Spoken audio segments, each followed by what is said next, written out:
Good evening, ma'am.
Good evening, ma'am.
Student आज क्या करने वाले हैं हम लोग?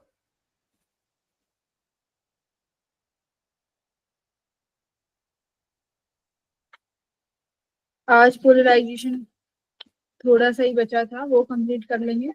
उसके बाद थोड़ा सा मैं तुम्हें डिफ्रैक्शन के बारे में समझाऊंगी कि डिफ्रैक्शन क्या होता है। ठीक है, तो इसके बारे में हम लोग पढ़ेंगे। अभी थोड़े से और बच्चों को आने दो। Good evening, ma'am.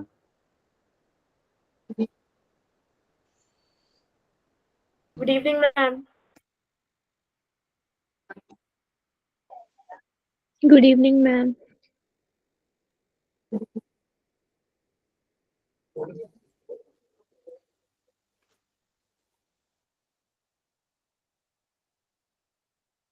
Good evening, ma'am. Good evening प्रतिष्ठा।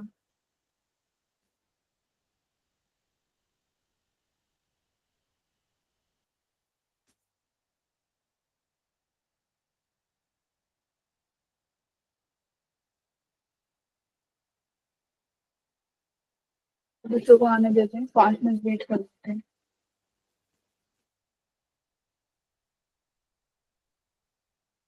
आज तो मस्त छुट्टी होगी तुम सबकी। Yes, ma'am. Good evening, ma'am. Ma'am वो जो मूविंग चार्ज एंड मैग्नेटिज्म में कैविटी वाले क्वेश्चंस होते हैं ना, उसमें डाउट था। किसमें किसमें? मैम जो कैविटी वाले क्वेश्चंस होते हैं, जैसे दिया होता है कि यहाँ पर कैविटी वाला कुछ नहीं है। उसमें इलेक्ट्रोस्टैटिक्स वाले में मैम उसमें भी, और उस टाइप के क्वेश्चन जो मैग्नेटिक फील्ड वाले में भी आते हैं ना मैम, उसमें भी।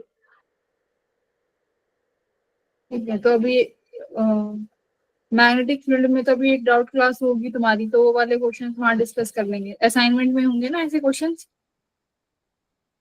मैम असाइनमेंट में अभी तो नहीं थे मैम, शायद नेक्स्ट वाले में होगा।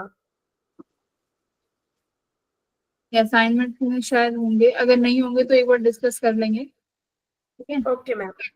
कैविटी वाली प्रॉब्लम, कैविटी वाली प्रॉब्लम्स जो मेनली इंपॉर्टेंट है वो तुम्हारी इलेक्ट्रोस्टैटिक्स के पॉइंट ऑफ व्यू से ज्यादा इंपॉर्टेंट है। गॉस लॉ से ज्यादा कनेक्ट करती हैं, तो वहां पर तो कम करना ही पड़ेगा कैविटी प्रॉब्लम्स। ठीक है, ओके मैम।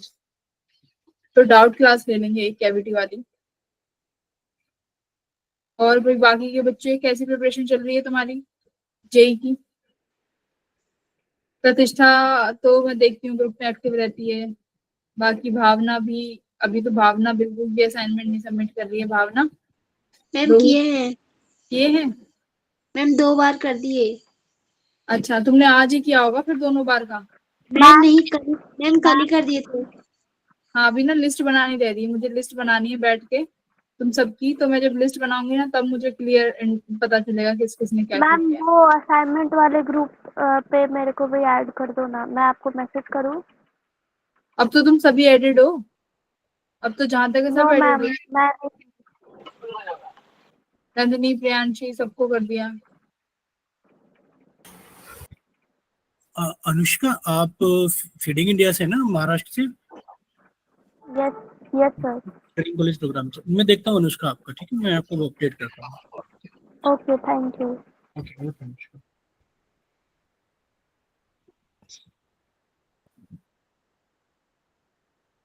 ठीक है, तो अभी आज की क्लास स्टार्ट करते हैं। आई थिंक जितने बच्चों को ज्वाइन करना था कर लिया। अभी क्या है, इंडिविजुअली जो भी बच्चे जिस ग्रुप में एडेड है ना, वहाँ पे जो असाइनमेंट मिल रहे हैं उनको सॉल्व कर लो। और अब जिनके एग्जाम भी हैं वो एग्जाम तुम्हारे जहाँ तक है अक्टूबर तक सबके फिनिश हो जाएंगे। अक्टूबर के बाद तुम सब लोग फ्री हो जाओगे, तो बैक टू योर स्टडीज। और अब सेल्फ स्टडी का टाइम निकालना शुरू कर दो, क्योंकि बिना सेल्फ स्टडी के नहीं होगा। हाँ, 2 महीने ही है, 21 को लास्ट है, वही कह रही हूँ मैं, अक्टूबर में सबके फिनिश हो जाएंगे। मैम उसके मेरे बाद 21 से स्टार्ट है। भावना का 21 से शुरू है। Yes ma'am. भावना कौन सा बोर्ड है ये? Ma'am UK board. अच्छा अच्छा, यूके में 23 से शुरू हो जाएंगे। मैम 21 से। 21 से। प्रतिष्ठा के भी 21 से। Yes ma'am. तुम सब अलग अलग चल रहे हो, ठीक है, कोई इशू नहीं। अब जिनके 21 से शुरू हो जाएंगे वो कोशिश करो कि 21 से पहले 12th के जितने भी चैप्टर्स हैं पीसीएम के, उन पे ग्रिप बना लो। कोशिश करनी चाहिए थी तुम लोगों को, है ना? यस जो मैम। चैप्टर्स 21 से पहले अगर तुम्हारे एग्जाम है, और कितने दिन चलेंगे? मैम 29 को लास्ट है। हाँ, तो 7 दिन ही तो चलेंगे। दिल्ली वालों के 1 महीने चले एग्जाम। यस मैम, केमिस्ट्री को 2 हफ्ते हो गए। तो इसलिए 1 हफ्ते का तो ठीक है, 1 हफ्ते का तो तुम लोग कर लोगे। बट जिनके ये दिल्ली वालों का ना 1 महीना चला है, तो इन्हें इशू आ गया। अभी 1 हफ्ता वाला तो इट्स फाइन, है ना? यस मैम, केमिस्ट्री को पता है 2 हफ्ते गैप दिए उन्होंने, और फिजिक्स को 1 भी नहीं दिया था। मैथ्स के जस्ट 1 दिन बाद फिजिक्स बट था। अभी ये केमिस्ट्री में जो तुम्हें 2 वीक का जो गैप मिला है ना, उसमें तुम्हें अपनी स्टडी करनी चाहिए थी। केमिस्ट्री तो नहीं पढ़ते रहोगे, इसमें तुम्हें अपना पढ़ना यस मैम। चाहिए था पीसीएम। तो ठीक है, अभी तुम नहीं पढ़ पा रहे हो तो अभी असाइनमेंट मिल रहे हैं according to your JEE priority. जो असाइनमेंट है वो जेई प्रायोरिटी पे है, कि अगर ये भी करके ले जाओगे तो जेई तो क्वालिफाई तुम्हारा हो ही जाएगा। तो these are the very important, इन्हें लाइटली मत लेना, बिल्कुल लाइटली मत लेना। और ये भी नहीं है कि एकदम चेपा चापी करके भेज दो, है ना? इसका असाइनमेंट का मतलब ये नहीं है कि कंप्लीट करा और दे दिया, कंप्लीट करा और दे दिया, इससे मतलब नहीं है। इससे मतलब ये है कि तुम्हारी इंप्रूवमेंट कितनी हो रही है। खुद चेक करो, एनालाइज करो, क्या उन 10 सवालों को करने के बाद मैं जो पहले था अब उससे मेरा थोड़ा सा पोजीशन ऊपर गया है कि नहीं।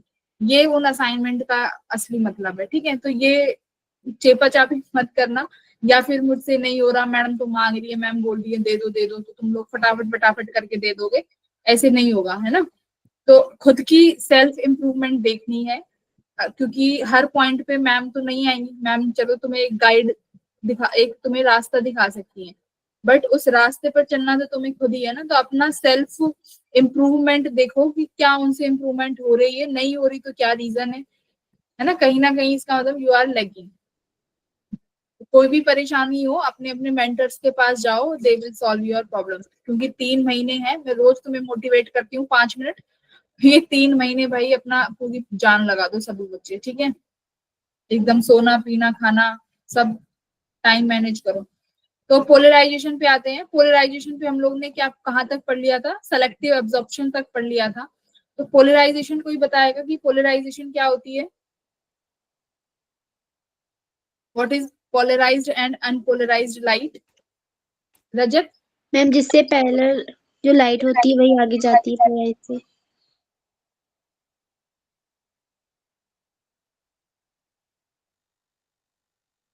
प्रिंस ने क्लास ज्वाइन करी क्या? प्रिंस नहीं ज्वाइन कर पा रहा है क्लास। प्रिंस क्लास ज्वाइन करी क्या? बच्चे नहीं करेंगे। सर बच्चे ना क्लास नहीं ज्वाइन कर पा रहे हैं कुछ।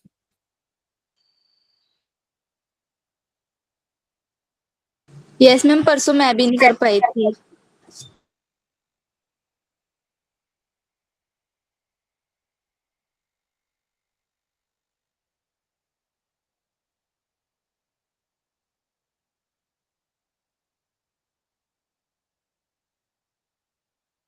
मैम स्क्रीन चली गई।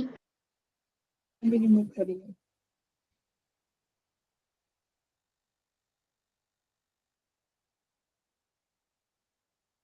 सेंड करना है ना मेल पे, तुम मेल पढ़ लोगे मेल पे।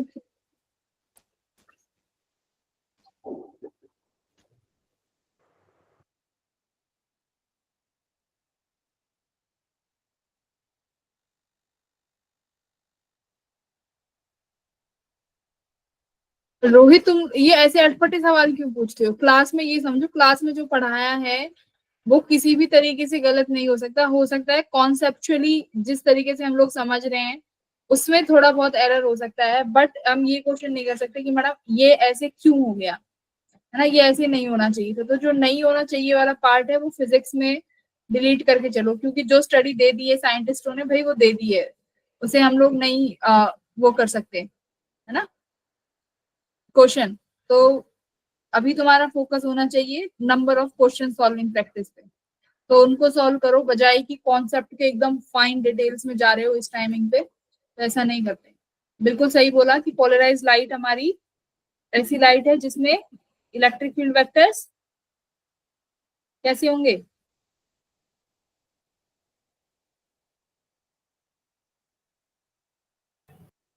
रजत बताएगा। रजत?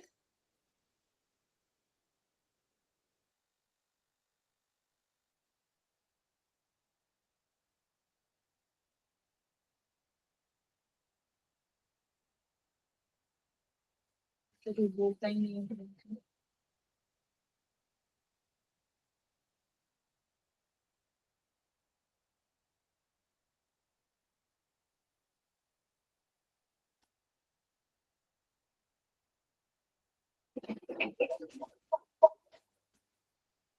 पोलराइज लाइट वो थी जिसमें अनपोलराइज लाइट वो थी जिसमें हमारे इलेक्ट्रिक फील्ड वेक्टर किसी एक प्लेन में बट हर डायरेक्शन में वाइब्रेट कर रहे हैं, किसी एक प्लेन में हर डायरेक्शन में, परपेंडिकुलर टू द प्लेन और इन द प्लेन। बट जो हमारी अनपोलराइज लाइट है उसमें हमें जो इलेक्ट्रिक फील्ड वेक्टर मिलेगा वो एक ही डायरेक्शन में मिलेगा, है ना, या तो इन द प्लेन मिलेगा या परपेंडिकुलर टू द प्लेन, वो होगी हमारे पोलराइज्ड लाइट। अब उसके तरीके थे कि पोलराइज लाइट को हम लोग कैसे बना सकते हैं। तो कैसे बनाया था पोलराइज लाइट को? पहला मेथड क्या था पोलराइज लाइट को बनाने का? सेलेक्टिव ऑब्जर्प्शन वाला, जिसमें हम लोगों ने पोलराइड को यूज किया था या पोलराइजर को यूज किया था। तो पोलराइजर क्या करता है, अपनी खुद की एक्सिस के अलोंग वाले जो इलेक्ट्रिक वेक्टर्स की डायरेक्शन है उन्हें तो पास कर देगा, और जो इसकी डायरेक्शन के परपेंडिकुलर होंगे उनको ब्लॉक कर देगा। जैसे ये वाला पोलराइजर है, इसकी डायरेक्शन देखो ऐसे है ना, इसकी एक्सिस ऐसे है, तो जो इस एक्सिस के पैरेलल इलेक्ट्रिक फील्ड वेक्टर होगा उनको तो पास कर देगा, बाकी जो इसकी वेक्टर के परपेंडिकुलर होंगे उनको ब्लॉक कर देगा, है ना, ब्लॉक कर दिया उनको। तो जो लाइट जो यहाँ से निकल के आएगी वो कैसी लाइट होगी? प्लेन पोलराइज्ड लाइट, मतलब पोलराइज्ड लाइट हो। बट इंटेंसिटी देखी गई कि मान लो अगर ये लाइट है, इसकी इंटेंसिटी आई है, पोलराइजर से निकलने के बाद बच्चों इसकी इंटेंसिटी आई नॉट बाई 2 मिलेगी। ठीक है, आई नॉट बाई 2 हो गई। अब इसके बाद मान लो हमने एक और पोलराइजर लगा दिया, जैसे यहाँ पे। ठीक है, यहाँ पे देखो 2 पोलराइजर है, पोलराइजर नंबर 1 और ये तुम्हारा पोलराइजर 2 था। तो पोलराइजर 1 और पोलराइजर 2 दोनों एक दूसरे के कितने डिग्री का एंगल बना रहे हैं? देखो 90 डिग्री का एंगल बना रहे हैं, है ना? राइट, मैम दोनों की एक्सिस। मैम ये पोलराइजर होता क्या है? पोलराइजर एक तुम्हारा मान लो कि एक वो है, वो मटेरियल से बना हुआ कुछ है तो वो एक डिवाइस है। वो डिवाइस ऐसा भी नहीं होता कि इंस्ट्रूमेंट है, उसको भी नहीं बोलते। ये एक केमिकली बना हुआ एक डिवाइस है, मतलब किसी केमिकल फॉर्मूले से बनता है, वही है ये तुम्हारा पोलराइजर। ठीक है, जैसे निकोल प्रिज्म हो गया, एक निकोल प्रिज्म हो गया। अगर इस यहाँ से लाइट को अगर इंट्रोड्यूस कराओगे तो वो लाइट पोलराइज्ड होके निकलेगी। ठीक है, तो इस तरीके का है ये। हाँ, तो एक केमिकल एक सब्सटेंस ही लगा लो इसको, तो ओके मैम। इससे निकलने के बाद लाइट क्या हो जाएगी? पोलराइज्ड हो जाएगी। तो इसलिए इसको पोलराइजर बोला गया है। अब देखो, पहले जो लाइट निकली इंटेंसिटी आई नॉट से आ रही थी, पहले पोलराइजर के बाद इंटेंसिटी आई नॉट बाई 2 हो गई, यानी आधी हो गई।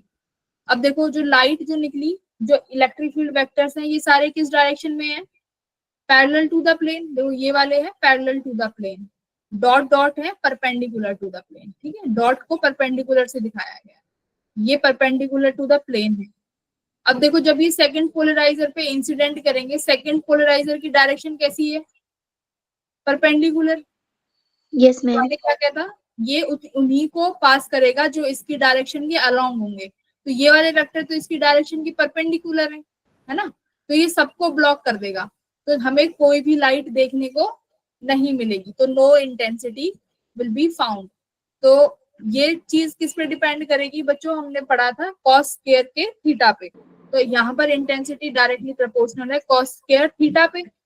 तो इसी को बोला गया है मेलिस लॉ। क्या कहता है? When a beam of polarized light is incident on any polarizer, it varies with the square of cosine of angle theta. Cosine theta पर डिपेंड करेगा, और वो एंगल किन किन के बीच में होगा? Between the plane of 2 polarizer, जो दोनों पोलराइजर हैं उनके बीच के प्लेन पे, कि ये दोनों पोलराइजर एक दूसरे के प्लेन के साथ कितना एंगल बना रहे हैं। हाँ फ्रेंड्स,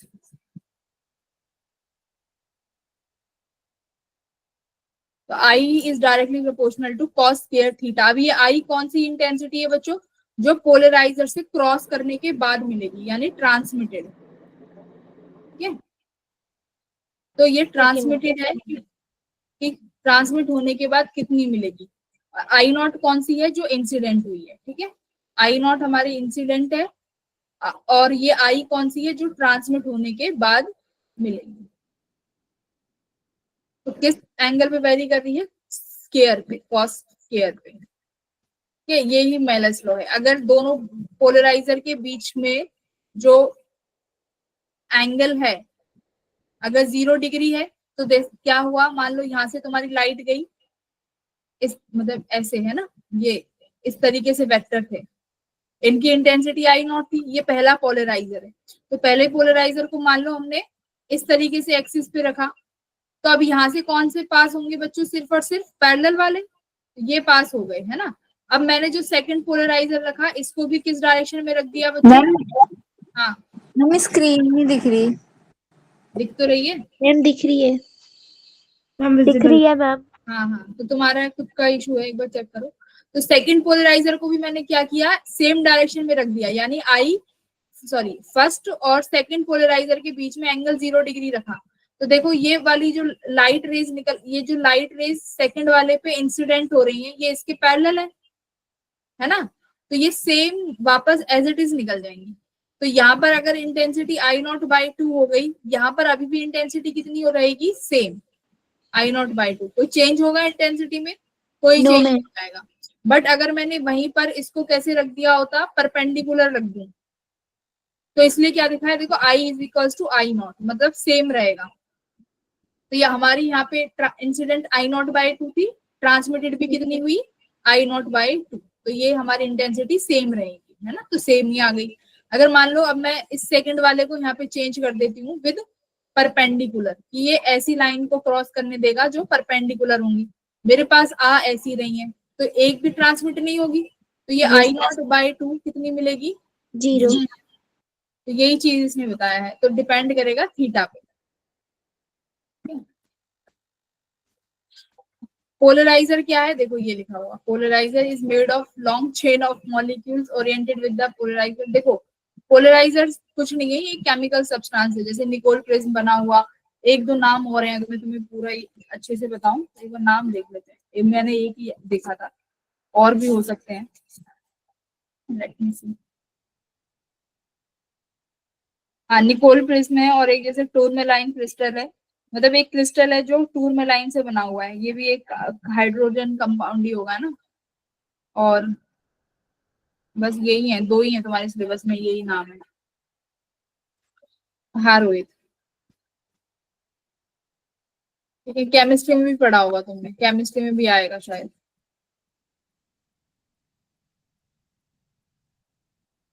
क्वेश्चन हम PYQs करेंगे बाद। अच्छा ये वाला क्वेश्चन करना जरा, 3 पोलराइड है,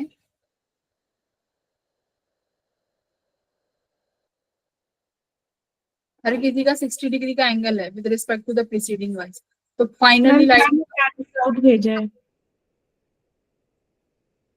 मैं इसका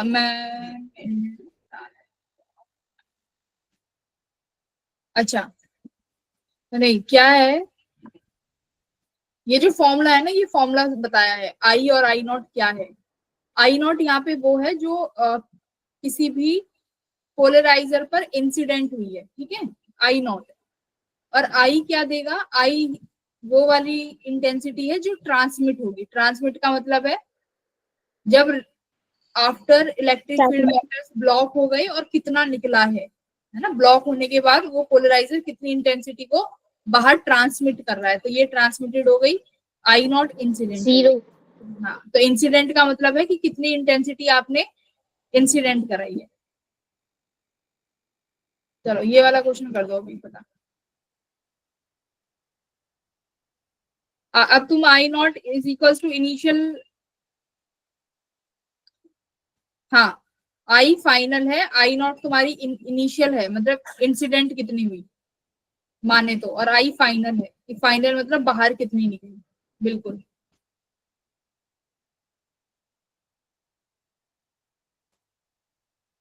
इनिशियल फाइनल, हाँ ऐसे ही समझ लो तुम। ये वाला करो सवाल, सभी करेंगे, जल्दी कर दो, बहुत डिफ्रेक्शन भी पढ़ाना है आज तुम्हें, बहुत कुछ पढ़ाना है, जल्दी जल्दी। रोहित हैंड डाउन कर लो भाई।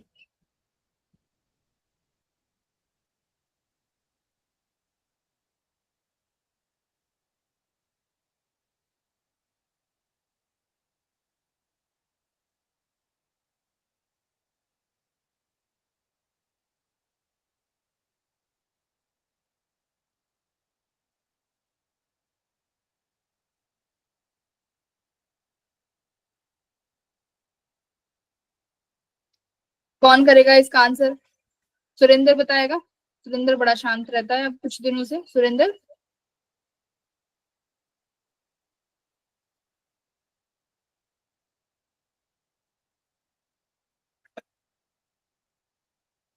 Three by two i not by 4। A beam of natural light falls on a system of 3 polaroid which are arranged in succession such that the path axis of each polaroid is turned through 60 degree with respect to the preceding one. तो पहले में भी 60 degree का था, है ना, मान लो ये पहला पोलराइजर है, ये तुम्हारा दूसरा, और ये फिर से तीसरा पोलराइजर, ठीक है। मान लो इनिशियली कितनी आई है, आई नॉट आई है ना ma'am, I not by 64। Surendra I not by 4, आकाश आई 16 आई। नहीं देखो हर किसी में 60 का डिग्री का एंगल है, है ना। Three polarized arrangements at the fastest axis of each turn through 60 degree with respect to the preceding one.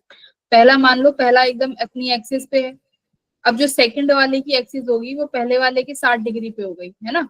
अब जो तीसरा वाला होगा वो इसकी एक्सिस के फिर से 60 डिग्री पे जाएगा, मतलब पहले वाले और तीसरे वाले में 120 डिग्री का फर्क आ गया, है ना। तो अभी यहाँ पे देखो, अगर मैं मान लेती हूँ यहाँ पे आई तो ये तो I0/2 हो जाएगी, है ना। अब I0 यस मैम। यहाँ पे एंटर हुई, अब ये I0/2 cos स्क्वायर थीटा कितना हो गया,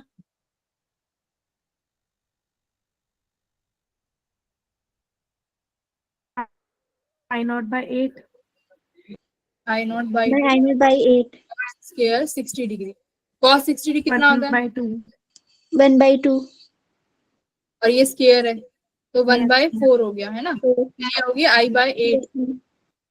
अब फिर से ये अब I/8 एंटर करी, ठीक है, और अब ये इसका कितना देगा, फिर से cos स्क्वायर 60 का एंगल है बिटवीन सेकंड और थर्ड, पहले I0/2 आई सेकंड, हाँ तो इसने वही I0/cos स्क्वायर 60।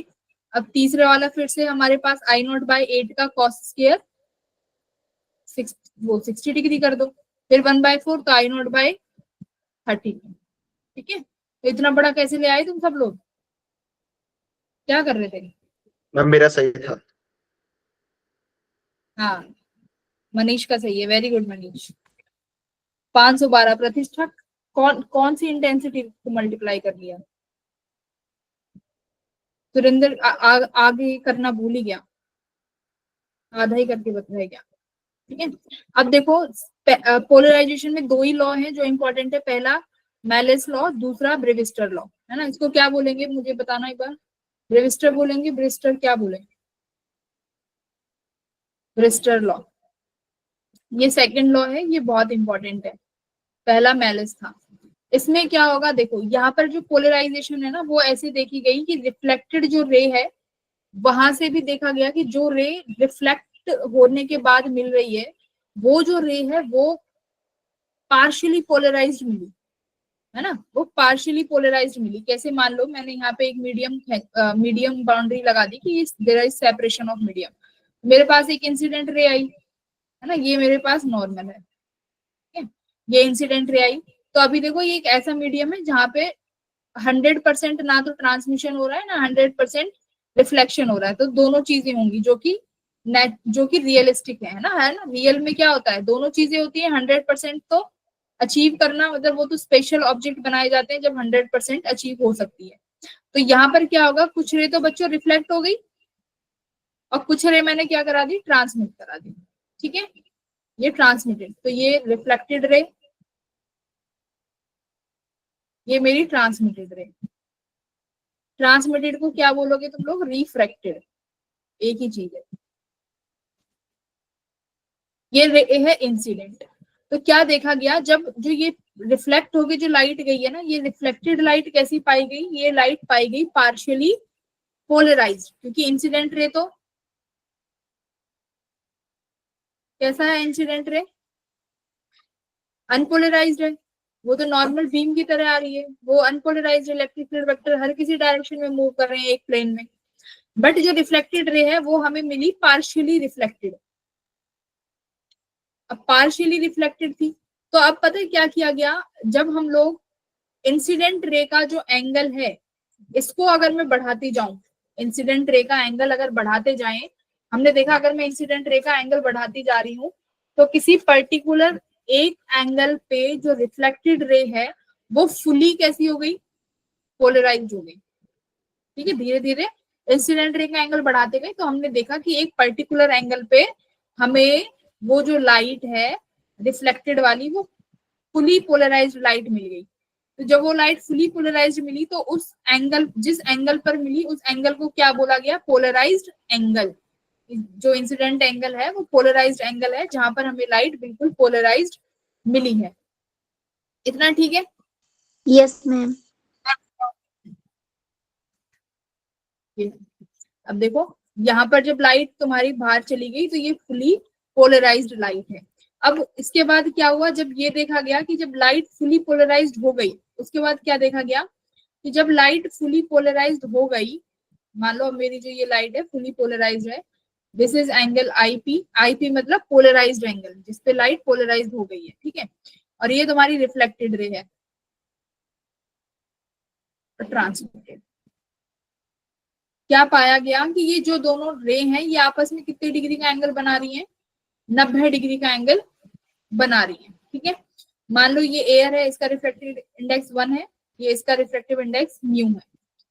अच्छा, अब मैं स्नेल्स लॉ लगाती हूँ, तो स्नेल्स लॉ लगाएंगे तो क्या होता है, mu sine i upon sine म्यू1 साइन आईपी इक्वल्स टू म्यू2 साइन रिफ्लेक्टेड रे, नॉर्मल से बनने वाला रिफ्लेक्टेड, याद रखना हमेशा जो स्नेल्स लॉ है वो रिफ्रैक्शन के लिए लगेगा, है ना, तो ये रिफ्रैक्शन वाला angle which is sine r, ठीक है। म्यू1 तो 1 है, तो sine IP equals to mu sine r. अच्छा, अब स्टूडेंट एक काम करो, एंगल आर को निकालो इन टर्म्स ऑफ आईपी, और एंगल आर को इन टर्म्स ऑफ आईपी निकालो। देखो ये एंगल भी आईपी हो गया, और ये दोनों आपस में 90 डिग्री का एंगल बना रहे हैं, और ये मिरर यहाँ से 90 डिग्री का एंगल बनाएगा। तो अगर मैं इस एंगल की बात करूं,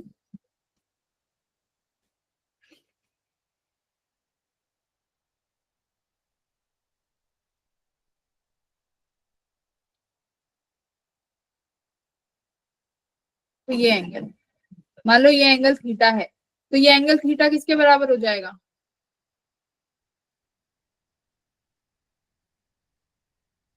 और ये एंगल आर किसके बराबर हो जाएगा, 90 माइनस आईपी एंगल, ये थीटा किसके बराबर हो गया 90 माइनस आईपी। सिमिलरली ये दोनों एंगल 90 डिग्री के एंगल बनाएंगे एक साथ, और ये रिफ्लेक्टेड रे आर है का एंगल आर है, और ये यहाँ से यहाँ तक पूरा 90 डिग्री है, तो एंगल आर भी किसके बराबर आएगा 90 माइनस आईपी, ठीक है। सॉल्व करना, तो यहाँ से मैं एंगल आर को 90 minus mu sign 90 minus IP लिखते हैं, और ये हो गया तुम्हारा साइन आईपी, ठीक है। म्यू किसके बराबर हो गया, तो साइन 90 माइनस थीटा क्या हो जाता है, cos theta, cos ip equals to mu, तो ये कितना हो गया 10 आईपी इक्वल्स टू म्यू, यानी जो पोलराइज्ड एंगल है वो कितना होगा 10 इनवर्स ऑफ म्यू, तो यानी इस एंगल पे आईपी कौन सा एंगल था जिस पर हमारी जो रिफ्लेक्टेड रे है वो कंप्लीटली पोलराइज्ड हो रही थी ना, कंप्लीटली पोलराइज्ड, तो किस बेसिस पे डिपेंड करेगी वो म्यू पे, जो लाइट है वो किस एंगल से रिफ्लेक्ट हो रही है, तो उसके tan इनवर्स पे तुम्हारा आईपी का एंगल मिलेगा, और यही क्या है ब्रेविस्टर लॉ, ठीक है, दिस इज द ब्रेविस्टर्स लॉ। तो यहाँ पर किसी को कोई प्रॉब्लम है, नो मैम, जल्दी बोलो।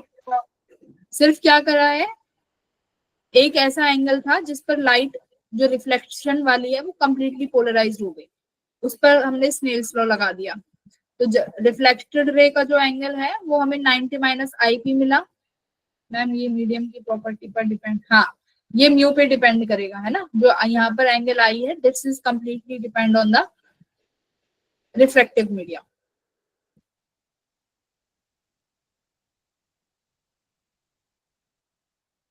ये तुम्हारा ब्रेविस्टर law, when the reflected ray is perpendicular to the reflected ray then the reflected light will be completely plane polarized, मतलब जब भी प्लेन पोलराइज्ड लाइट होगी तो ये आपस में 90 डिग्री का एंगल बना लेंगे,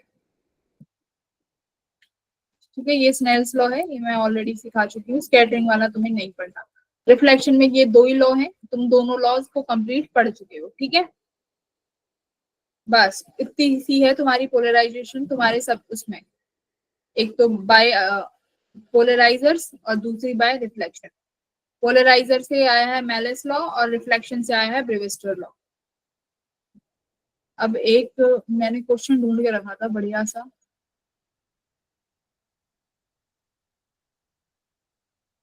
ये वो भी अभी बाद में कराएंगे। अब आ जाते हैं डिफ्रैक्शन पे। सुनो, डिफ्रैक्शन सिर्फ और सिर्फ थोड़ा सा समझ लो, जितना तुम्हारे एग्जाम के पॉइंट ऑफ व्यू से है मैं उतना पढ़ाऊंगी, ज्यादा टफ नहीं है, बहुत आसान है, बस समझने की कोशिश करना। इफ बट मत पूछना, इफ मैम ऐसा क्यों, ऐसा होगा ही, ठीक है, ये थ्योरी लिखी गई है, ये सच है।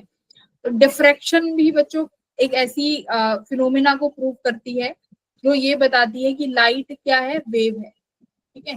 तो लाइट के वेव नेचर को प्रूव करने वाली दो थ्योरी हैं, एक तो इंटरफेरेंस की थ्योरी, ये दूसरी कौन सी थ्योरी है जो लाइट के वेव नेचर को प्रूव करती है, डिफ्रैक्शन, ठीक है। अगर क्वेश्चन आए क्या पोलराइजेशन प्रूव करती है लाइट इज अ वेव, तो क्या बोलोगे?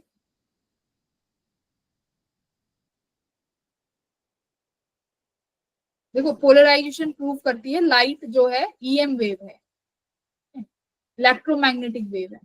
पोलराइजेशन इस थ्योरी को सपोर्ट करेगी, और ये इंटरफेरेंस और डिफ्रैक्शन लाइट के वेव नेचर को सपोर्ट करेंगे।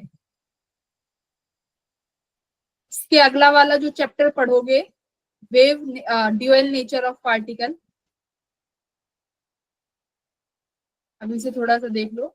अगला जो चैप्टर पढ़ोगे ड्यूअल नेचर ऑफ पार्टिकल, वहां पर एक एक्सपेरिमेंट होगा जो कि लाइट के पार्टिकल नेचर को प्रूव करेगा। इसका मतलब क्या है, ये थ्योरी क्या बताती है, ये थ्योरी कहती है कि हर एक पार्टिकल वेव भी हो सकता है और पार्टिकल भी, और हर एक वेव पार्टिकल, हाँ फोटोइलेक्ट्रिक इफेक्ट, एक हर कोई मतलब कोई भी पार्टिकल है ना, वो वेव नेचर भी शो कर सकता है और पार्टिकल नेचर भी। सिमिलरली विद लाइट, जो लाइट है वो वेव भी हो सकती है और पार्टिकल भी हो सकता है। तो इसीलिए बोला गया है dual nature of light and particle दोनों। तो वो अगले क्लास में, अभी अगले जब चैप्टर शुरू करेंगे वो इसमें आएगा। तो सारा का सारा मॉडर्न फिजिक्स लाइट के इर्द गिर्द घूम रहा है ना, सब चीज लाइट के पास हो रही है। तो लाइट का अभी कौन सा नेचर पढ़ा है तुम लोगों ने? Unpolarised, wave nature wave nature है ना, लाइट का अभी तक वेव नेचर पढ़ा है। अगले चैप्टर में जब जैसी वेव ऑप्टिक्स खत्म होगी, लाइट का पार्टिकल नेचर पढ़ेंगे कि लाइट पार्टिकल की तरह भी बिहेव करेगी। अच्छा, अगर लाइट पार्टिकल के लिए बिहेव करेगी, तुम खुद बताओ, अगर कोई भी चीज पार्टिकल है तो तुम कैसे कहोगे कि ये पार्टिकल है? चलो वेव तो थोड़ा डिफरेंट हो गया, मैकेनिक्स जो पार्टिकल है ये तो तुम सब अपने गेम खेलते हो, सब कुछ करते हो, सबको पता है, तो कैसे कह सकते हो कि मैडम ये चीज पार्टिकल है? मैम जैसे हम हवा में डस्ट पार्टिकल्स देखते हैं वैसे। हाँ, पर कैसे कह रहे हो कि ये पार्टिकल है? कुछ मास हाँ, या तो किसी चीज में मास हो, सॉलिड होता है तो मास होता है। हाँ, अगर ये बिल्कुल सही बोला, अगर किसी पार्टिकल के पास, अगर किसी भी चीज के पास मास है तो हम उसको बोल देंगे कि ये एक पार्टिकल है ना। अब जो वेव है वो तो एनर्जी है, उसके पास मास नहीं होता। कोई भी चीज अगर एनर्जी की वेव में एग्जिस्ट है तो उसके पास ये है कि this is the complete energy, but both are, दोनों एक दूसरे पे चेंज हो सकते हैं। एनर्जी मास में चेंज हो सकती है, मास एनर्जी में। तो ये बहुत बड़ी थ्योरी है, तो बस इतना ही पढ़ के चलो, तुम्हें दोनों नेचर पढ़ने हैं। और अभी तक तुमने वेव नेचर पढ़ा है। वेव नेचर को दो थ्योरी प्रूव करती हैं, एक इंटरफेरेंस और एक डिफ्रैक्शन, पोलराइजेशन नहीं करती। तो ये चीज याद रखना मैम। अब देखो डिफ्रैक्शन, हाँ मैम ऐसा भी तो हो सकता है लाइट पार्टिकल से वो बनी हुई है और वेव के फॉर्म में वो मोशन करती हो। कैसे? मतलब लाइट जो है वो पार्टिकल हो और वेव की तरह मूव करती है, जैसे वेव ऊपर नीचे मूव करते हैं ना ट्रफ और क्रेस्ट में, वैसा वो पार्टिकल मोशन करता हो। हाँ, तो यही तो थ्योरी है। अगर कोई एनर्जी होगी ना तो उसके पास, यही तो थ्योरी है, पार्टिकल मूविंग लाइक वेव। हाँ, पार्टिकल्स ही मूव नहीं, हाँ, पार्टिकल वेव की तरह नहीं मूव कर रहे हैं। अभी जब पढ़ोगे तो पार्टिकल के साथ एक, देखो जैसे ये पार्टिकल है, ठीक है, समझो ये एक पार्टिकल है, इसका मास ना छोटा सा मास मान लो में m है। अब आगे जब मतलब उन पढ़ोगे, पार्टिकल्स की जो प्रॉपर्टीज हो वो वेव की तरह हो। नहीं, ये पार्टिकल है छोटा सा, मान लो इसका स्मॉल मास m है, बहुत छोटा सा स्मॉल मास m है, इसके साथ एक वेव होगी, ठीक है, इसके साथ एक वेव अटैच होगी। अब देखो वेव तो पूरी लेंथ इस पूरे स्पेस में लाई कर रही है, ये मान लो ये पूरा स्पेस है, इसके कोऑर्डिनेट तुम कुछ भी मान लो, मैं इसकी लेंथ मान देती हूँ l, या फिर किसी x कोऑर्डिनेट में ये पूरी वेव है जो ट्रेवल कर रही है। इस पूरी कोऑर्डिनेट में जो पार्टिकल है वो क्या पूरी वेव के साथ थोड़ी चलेगा? मान लो वो एक ही पार्टिकल है, स्मॉल पार्टिकल है, पॉइंट पार्टिकल है ना, वो पॉइंट पार्टिकल है, बट वेव तो पूरे पूरे स्पेस में है उस एक ही पार्टिकल की वेव, बट वो पार्टिकल तो सिर्फ एक ही जगह है। तो ऐसे भी सवाल आएंगे कि पार्टिकल कहाँ है ये फाइंड करो, मैक्सिमम प्रोबेबिलिटी कहाँ पर होगी पार्टिकल के होने की, क्योंकि एक पार्टिकल के साथ तो वेव एसोसिएटेड है, वो पूरे स्पेस में वो वेव है, बट एक्चुअली में वो पार्टिकल स्पेस के अंदर कहाँ लाई कर रहा है, ऐसी चीज है। तो क्या पता लगेगा कि पार्टिकल के साथ एक वेव एसोसिएट होती है, ये होता है ना। तो पार्टिकल वेव की तरह काम नहीं करेगा, ये तो बिल्कुल गलत थ्योरी है कि particle behave like a wave. ये एक वेव एसोसिएट होगी उसके साथ, जिसको हम मैटर वेव बोलेंगे। तो अभी के लिए इतनी फिजिक्स में मत घुसो, ये तुम क्वांटम मैकेनिक्स के लिए छोड़ दो, थोड़ी सी आगे की पढ़ाई कर लेना, तब पढ़ना है इसको। तो अभी डिफ्रैक्शन पे आ जाओ। डिफ्रैक्शन भी तुम्हारे को प्रूफ करेगी, वेव नेचर को कैसे करेगी वो देखते हैं। वेव नेचर को कैसे करेगी, थ्योरेटिकल है, थोड़ा सा देख लो। डिफ्रैक्शन क्या होता है? Bending of light.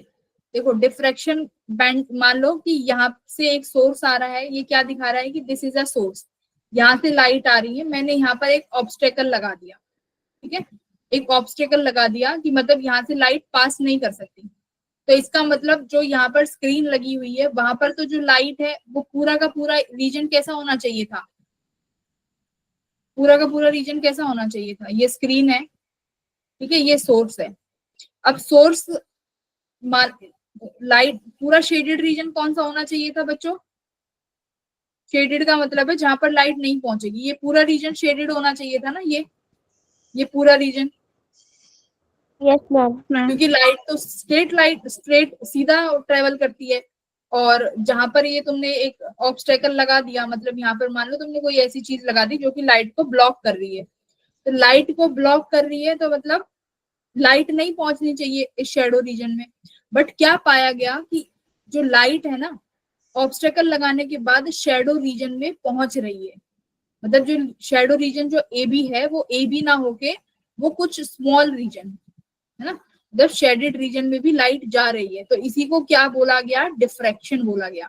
तो डिफ्रैक्शन क्या है? देखो बेंडिंग ऑफ लाइट। तो लाइट क्या कर रही है, अपने जो तुम्हारे ये है ना, जो भी तुम्हारा ये तुमने ऑब्स्टेकल लगाया है इसके कॉर्नर पे से बैंड कर जा रही है, ठीक है, बैंड करने के बाद वो तुम्हारा जो शेडेड रीजन है वहां तक लाइट पहुंच रही है। तो देखो क्या लिख रहा है, bending of light around the corners, किसके कॉर्नर्स पे? ऑफ ऑब्स्टेकल, ठीक है, around the corners of obstacles and the encroachment of light. Encroachment का मतलब within the geometrical shadow region. तो ज्योमेट्रिकल शेडो रीजन में लाइट का इनरोचमेंट होना मतलब वहां तक पहुंचना ही क्या दिखाता है? डिफ्रैक्शन को। और यही डिफ्रैक्शन क्या दिखाता है कि जो लाइट है स्ट्रेट ट्रेवल नहीं करती, कैसे ट्रेवल करती है? वेव्स में भी ट्रेवल करती है। तो वो जब भी तो पहुंच गई यहाँ पर, वरना तो नहीं पहुंचनी चाहिए थी।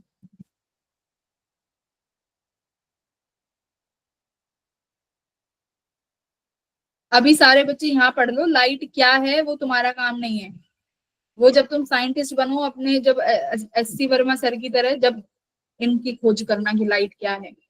अभी जो तुम्हें पढ़ाया जा रहा है पहले वो क्लियरली पढ़ लो, डोंट गेस एनीथिंग, ठीक है। तो डिफ्रैक्शन क्या है नंदिनी? मैम ये जो obstacles sorry A and B के बीच में जो शैडो फॉर्म हो रही है। हाँ, गैस कर लो, कीप गैसिंग। हाँ बताइए मैम। जब लाइट बेंड हो जाती है मैम वो डिफ्रैक्शन होता है ma'am. Bending of light is diffraction. Bending of light तक ठीक है, पूरा बताओ। लाइट का बेंड होना डिफ्रैक्शन है, पर लाइट का जो शेडो रीजन होना चाहिए ना, वो शेडो रीजन ना मिलकर वहां पर लाइट पहुंच जा रही है, वहां पर लाइट किसी तरीके से पहुंच गई। पर पहुंची क्यों? क्योंकि लाइट बेंड हो गई। अगर लाइट बेंड नहीं होती तो वो सीधे ए बी पे चली जाती, बट लाइट देखो यहाँ से, ये यही तो दिखा रही हूँ मैं तुम्हें, ये लाइट यहाँ से बेंड हो गई है ना, तो बेंड हो गई तो ये इस रीजन पे लाइट मिल गई हमें, तो इसी को क्या बोला है? Diffraction of light. अब डिफ्रैक्शन कब पॉसिबल है ये याद रखो, कब पॉसिबल है? जब ऑब्स्टेकल और लाइट की वेवलेंथ कैसी होनी चाहिए? Wavelength should be comparable. ठीक है, इनकी वेवलेंथ आपस में कैसी होनी चाहिए बच्चों? कंपेरेबल होनी चाहिए, लाइट की वेवलेंथ और ऑब्स्टेकल की वेवलेंथ, तभी हम डिफ्रैक्शन को देख पाएंगे कि डिफ्रैक्शन एक्चुअली हो रहा है कि नहीं। अब देखो क्या क्या किया हमने, देखो यहाँ पर सिर्फ और सिर्फ ये लाइट आ रही है, ये हमने पूरा यहाँ से लेके यहाँ तक ओपन रीजन है, ठीक है, ये ओपन रीजन है पूरा।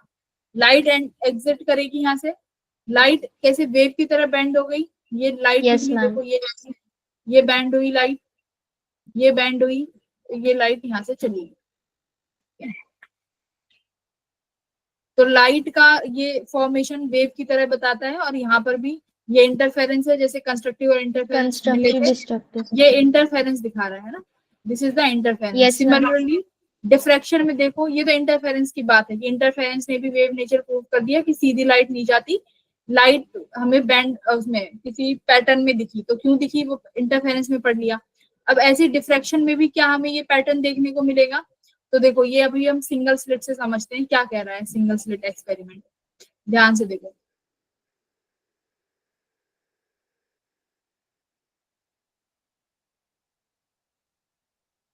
क्या है, स्टार्टिंग से बता, ये मैंने एक स्लिट ली है, एक ही स्लिट है, पहले दो सोर्स थे ना, अब इंटरफेरेंस में यहाँ पे दो सोर्स नहीं है, ध्यान से देखो, यहाँ पर एक ही सोर्स है, ठीक है, ये लाइट आ रही है, प्लेन वेव फ्रंट है सीधे, स्लिट एक ही है। इंटरफेरेंस में कितनी स्लिट थी हमारे पास? दो थी ना, दो। इंटरफेरेंस में ऐसा था, यहाँ पर देखो एक ही है, ठीक है, और इन दोनों के बीच में डिस्टेंस कितना है? कंप्लीट ए है ना, पूरा ए है। अब देखो अगर मैं सामने वाले पॉइंट की बात करूं, जो ओ पॉइंट है जो बिल्कुल सामने है, ठीक है, जो इसके जस्ट सामने वाला पॉइंट अगर मैं ले लूं, एक ये पॉइंट और एक कोई पॉइंट ले लो जो यहाँ से इस वाली स्क्रीन से बहुत दूर है, यानी ऊपर कोई पॉइंट मान लेते हैं हम लोग पी पॉइंट, ठीक है, मान लो ये यहाँ पे मैं एक स्क्रीन बना देती हूँ, ये स्क्रीन है, ठीक है, एक तो ये एकदम मीडियम वाला रीजन हो गया, और एक जिसको मैं ओ बोलूंगी, एक मैं कोई रीजन, एक कोई पॉइंट लेट कर रही हूँ विच इज पॉइंट पी।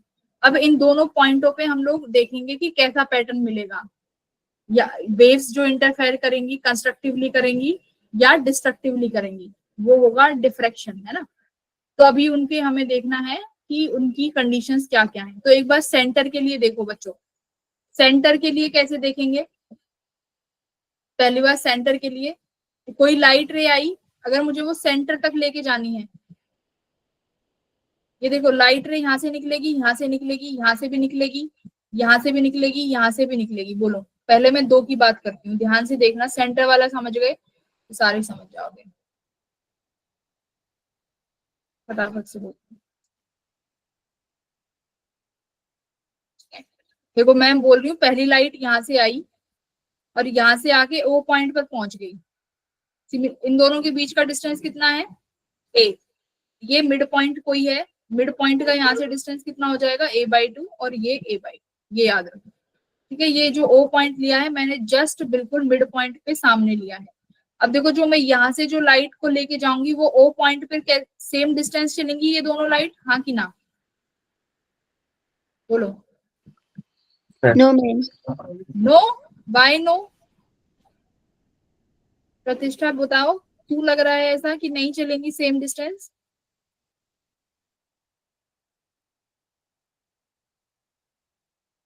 भाई ये डिस्टेंस भी तो डी है, ठीक है। अब जो ये पॉइंट है और ये पॉइंट है, ये भी a/2 पे है, ये पॉइंट, ठीक है, और ये जो पॉइंट है ये सेंटर से ये भी a/2 पे है। देखो स्लिट तो एक है, यहाँ देखो स्लिट एक है, बट इनके बीच का मिड पॉइंट तो मैं लेट कर सकती हूँ ना, तो मैंने इनके बीच का मिड पॉइंट लेट करके उसके सामने पॉइंट ओ देख लिया कि जो सामने एकदम बीच वाला पॉइंट है, दोनों स्लिट के बीच के सामने वाला जो पॉइंट है, वहां पर मुझे कैसा पैटर्न देखने को मिलेगा, ब्राइट की शेडो, ये मुझे देखना है। तो देखो मैंने एक लाइट बिल्कुल इसके एज से ले ली और दूसरी लाइट बिल्कुल इस पॉइंट के एज से ले ली, यानी एन पॉइंट और एल पॉइंट के एज से मैंने लाइट ले ली। तो वो लाइट ओ पॉइंट पे किस सेम डिस्टेंस चलेंगी कि अलग अलग डिस्टेंस चलेंगी? Ma'am same. सेम। सब बच्चे एग्री कर रहे हैं? Yes ma'am. ठीक है। Yes, ma'am. अब देखो एक लाइट बच्चों यहाँ से चलेगी जस्ट, है ना। अब यहाँ पे देखो सिर्फ जैसे इंटरफेरेंस में था कि एक ही लाइट जा रही थी, हमने वो स्लिट इतनी स्मॉल ली थी ना, जो हमने इंटरफेरेंस में ली थी, मैंने क्या बोला था, वो जो स्लिट ली है वो बहुत ही कैसी है, पतली है, बहुत स्मॉल है, बहुत स्मॉल थी, है ना। उसका जो मैंने डिस्टेंस बताया था वो क्या था, ये बहुत स्मॉल है। और जो वो डिस्टेंस डी था वो इन दोनों सोर्सेज के बीच का डिस्टेंस था, है ना। और जो ये जो पॉइंट्स थे ये तो बहुत स्मॉल थे, बट यहाँ पर देखो ये स्लिट एज कंपैरेटिवली एक ही स्लिट है ना, जो कि थोड़ी वाइडर भी है। अब यहाँ पर क्या हुआ, एक लाइट देखो यहाँ से ये पॉइंट ए था, इसका अपोजिट पॉइंट मुझे यहाँ ए डैश मिल गया। अब मैंने यहाँ पर एक पॉइंट लिया बच्चों बी, देखो सिमिलरली मुझे यहाँ पर दूसरी तरफ इसी बी पॉइंट का यहाँ पर एक पॉइंट मिल जाएगा बी डैश, बिल्कुल इसका भाई बी डैश मिल गया, है ना। अब एक लाइन देखो बी से चली ओ की तरफ, सिमिलरली इसको कट करने के लिए एक लाइन बी डैश चलेगी यहाँ पर ओ पर, दोनों का पाथ डिफरेंस फिर से कितना है, सेम, क्योंकि दोनों सेम डिस्टेंस से चली है। बोलो यस मैम। समझ रहे हो मैं क्या कह रही हूँ?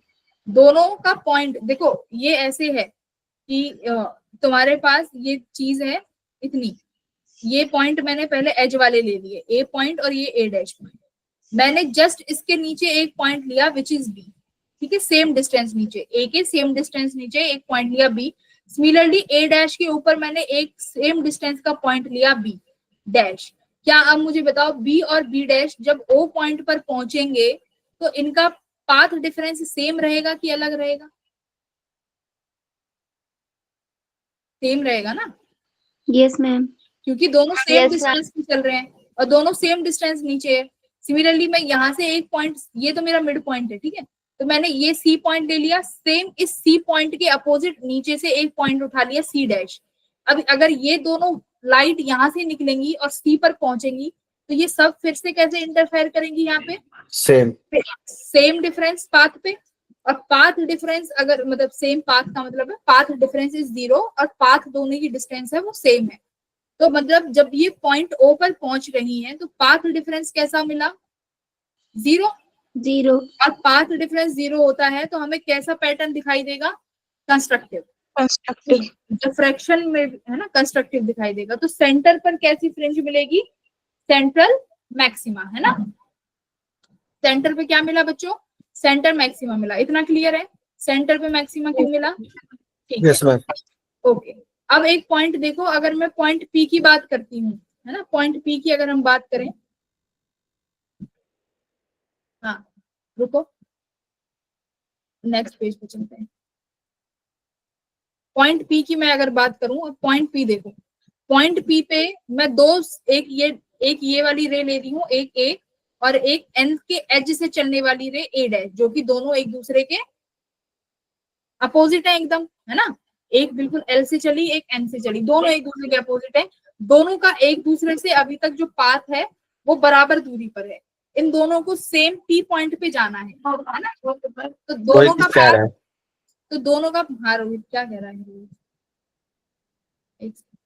मैम नीचे वाली लाइट स्पेस में बिना किसी से तरीके बैंड कैसे लिखेंगे, कौन सी वाली बैंड, अभी तो बैंडिंग हुई नहीं, अभी तो मैंने कुछ ऑब्स्टिकल रखा ही नहीं, मैंने बस सिंगल स्लिट रखी है।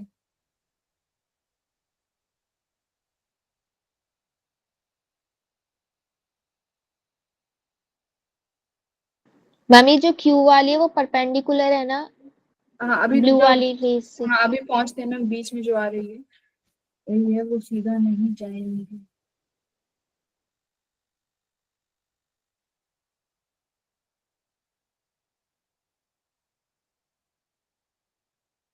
देखो ये स्लिट है, ये है स्लिट, ये स्लिट है, ये ओपन रीजन है, ये ओपन रीजन है, ये लाइट आई। अच्छा तुम ये कह रहे हो कि ये वाली लाइट कैसे टेढ़ी हो गई बिना टकराए, ये वाली लाइट की कह रहे हो ना, वो पॉइंट पर आने के लिए, हाँ इस वाले पॉइंट, हाँ ये बैंड नहीं होगी। ये पता है क्या है, ये क्या है, यहाँ पर ये दिखाया गया है ये कन्वेक्स मिरर के लिए है कि ये जो स्लिट है ना वो बहुत दूरी पर है, तुम ये वाली छोड़ दो, ठीक है, छोड़ दो ये वाली लाइन, भूल जाओ, अभी इस लाइन को भूल जाओ, कुछ नहीं है। अभी पॉइंट ए देखो और पॉइंट एन देखो, ठीक है। पॉइंट एन से एक लाइट गई यहाँ से, अभी ध्यान से देखो, पी पॉइंट की बात कर रही हूँ मैं। पी पॉइंट जो है वो बहुत दूर है, ठीक है। जो स्लिट है, जो हमारी स्क्रीन है, वो स्लिट से काफी दूरी पर है, बहुत काफी दूरी पर है। तो क्या होगा, लाइट ए से टकराई, तो जो ए वाली लाइट है वो पी पॉइंट पे ट्रेवल करने के लिए कुछ अलग डिस्टेंस ट्रेवल करेगी, जैसे ये पी पॉइंट पे ले लेती हूँ मैं, ठीक है। एक अब बी पॉइंट से जो इसके जस्ट अपोजिट जो ए डैश, इसको दूसरे इसमें समझाऊंगी,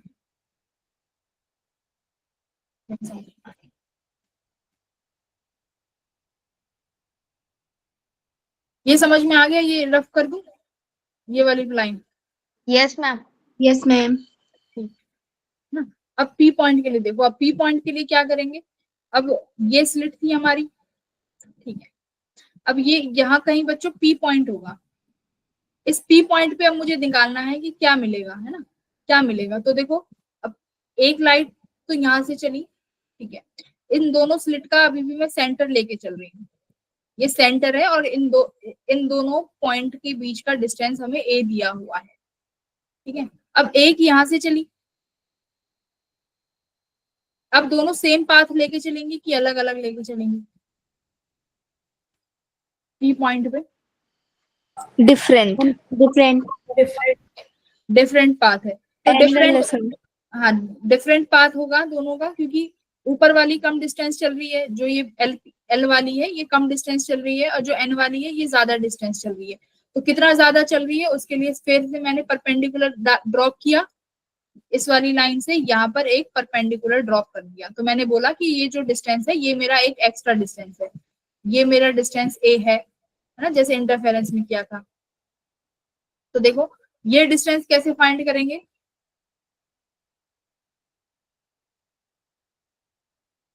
ये डिफरेंस मेरा एक्स्ट्रा डिस्टेंस है, ये फाइंड करना है। अगर ये पूरा ए है और ये एंगल मेरा थीटा है, तो और कैसे निकाला था फिर मैंने, ये path difference del x equals to a sine theta, है ना। तो यहाँ पे भी मैंने उस डेल एक्स को ए साइन थीटा के बराबर मान लिया।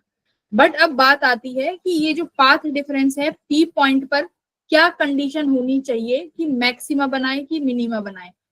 बात तो ये तो ज्योमेट्रिकली निकाल लिया ए साइन थीटा, सेम इंटरफेरेंस में भी ए साइन थीटा आया था। बट अब बात कॉन्सेप्चुअल की ये है, इंटरफेरेंस में डेल एक्स कितना था बताओ मैक्सिमा के लिए, जल्दी बता दो मैक्सिमा। N lambda. हाँ एन लैम्डा ना, इंटरफेरेंस के लिए मैक्सिमा एन लैम्डा था। बट अब बात ये है, क्या डिफ्रैक्शन में भी जो पी पॉइंट मैंने लेट किया है वहां पर जो ये पाथ डिफरेंस एन लैम्डा होगा तभी मुझे मैक्सिमा मिलेगा, या कुछ और होगा तब मैक्सिमा मिलेगा। अब इसकी कहानी कहाँ पे पढ़ेंगे, यहाँ पर। तो ये सेंटर पॉइंट का है, सेंटर पॉइंट के बारे में पढ़ लिया, पाथ डिफरेंसेस 0 होंगे सभी के बीच में, तो centre maximum intensity at O maximum होगी, तो वहां पे सेंटर ब्राइट फ्रिंज मिलेगा। अब देखो इस पाथ के लिए, पी पॉइंट के लिए वेरी इंपॉर्टेंट क्या होगा,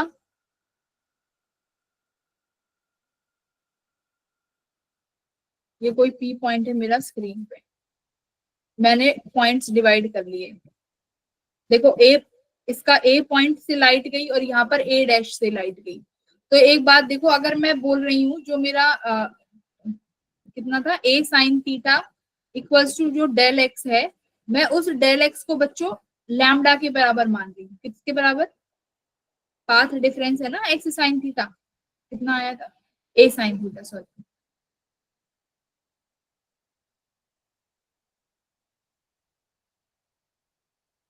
कितना पार्ट डिफरेंस आया पी पॉइंट के लिए दोनों रेस के बीच में, ए साइन थीटा, है ना। अब मैंने बोला कि जो ये ए साइन थीटा है ये पाथ डिफरेंस लैम्डा है, ध्यान से सुनो कितना है लैम्डा। कौन सी रेस थी ये, 2 रेस थी ना, सिर्फ एक ये वाली और एक सिर्फ ये ए डैश वाली, 2 रेस कंसीडर कर रहे हैं हम, ठीक है।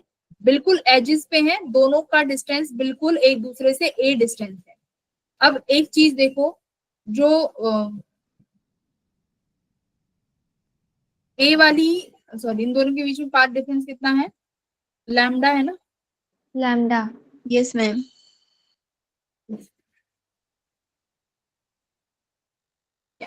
लैम्डा है, तो ये इन दोनों के बीच में तो पाथ डिफरेंस लैम्डा है ना? तो ये दोनों यहाँ पर लैम्डा पाथ डिफरेंस बनाएंगी। ठीक है, तो मैंने ए और ए डैश ली जो कि एक दूसरे के बीच में पाथ डिफरेंस लैम्डा बना रहे। ठीक, अब एक चीज देखो, ए के नीचे जस्ट फिर से वही पॉइंट लेंगे, बी पॉइंट। अच्छा, ये मान लो ये तुम्हारा एक पॉइंट है, सेंटर ओ पॉइंट। मैम ये आपने लैम्डा डैश लिया? नहीं सॉरी, नहीं, लैम्डा है ये। ए और ए डैश के बीच में जो पाथ डिफरेंस है ये लैम्डा है, ये मैं मान के चली हूँ। ठीक है, ओके अब देखो, जो ये तुम्हारा स्लिट है, इसके बीच का एक पॉइंट मैंने उठाया, ओ पॉइंट। जल्दी जल्दी सुनो ध्यान से, ओ पॉइंट। अब मुझे बताओ, जो ए और ओ पॉइंट है इनके बीच में पाथ डिफरेंस कितना होगा? मान लो एक रे यहाँ से गई और एक रे ओ पॉइंट से गई। ठीक है, पी पर जाना है तो पी पर जाएगी। अब पी पर देखो, अब ये मत बोलना कि मैम यहाँ से टकराई नहीं तो कैसे चलेगी, ये वेव है। ठीक है, दिस इज वेव। तो ये इसका हम वो वेव वाला पैटर्न देख रहे हैं। तो वेव वाला पैटर्न पी पॉइंट पे जा रहा है, तो किस तरीके से इंटरफेयर करेगा ये हम देख रहे हैं। तो ओ पॉइंट से लाइट गई और वो पी पॉइंट पे गई। अब मुझे बताओ, जो पॉइंट ए है और ओ है इनके बीच में कितना पाथ डिफरेंस होगा? This is the mid point.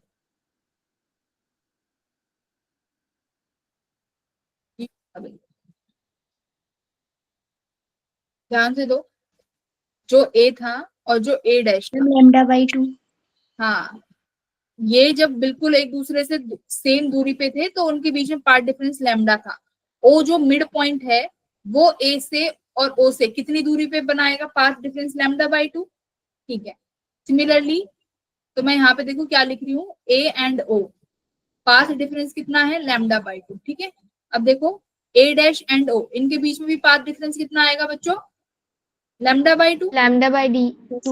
हाँ, λ/2 आधा हो गया दोनों का, ये हम मान के, अब ये तो आधा हो गया। ठीक है, अब एक चीज देखो, यहाँ पे तो बहुत सारे पॉइंट है जहां से लाइट जाएगी। अभी तो मैंने 3 ही पॉइंट लिए हैं, ए ओ और ए डैश, है ना? 3 ही पॉइंट लेके तुम्हें दिखाया है। अच्छा, अब एक बात देखो, अगर मैं यहाँ से बात करूं, यहाँ पर भी एक पॉइंट होगा। दूसरा कलर से दिखाती हूँ, दूसरा पॉइंट जहां से लाइट जाएगी। यहाँ पर एक पॉइंट होगा जहां से लाइट जाएगी। मैं इस पॉइंट को बच्चों क्या नाम देती हूँ? बी। सिमिलरली सेम डिस्टेंस पे यहाँ से ऊपर एक पॉइंट लेती हूँ जिसको नाम देते हैं बी डैश। सेम डिस्टेंस पे लिया है जैसे सेंटर के लिए क्या रहा था। अब देखो, अब जो बी है वो पी पॉइंट पर पहुंचेगा किसी दूरी पे। अब यहाँ से बी डैश जाएगा किसी एक डिस्टेंस से। ये दोनों आपस में कितने का वो बनाएंगे? λ/4 λ/4 में पाथ डिफरेंस। हाँ, पार्ट डिफरेंस कितने का बनाएंगे एक दूसरे के साथ? λ/4। नहीं नहीं,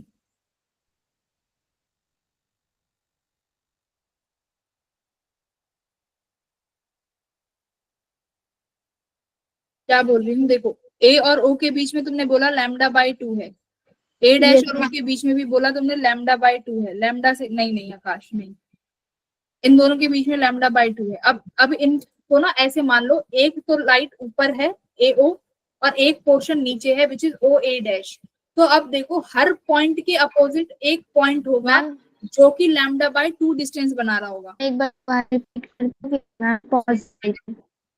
सुनो सुनो, तुमने अभी खुद ने बोला सभी ने, मैडम ए और ओ पॉइंट λ/2 बनाएंगे, ओ और ए डैश भी λ/2 बनाएंगे। ठीक है, मैंने जस्ट ओ के नीचे एक पॉइंट ले लिया जो कि बी पॉइंट है।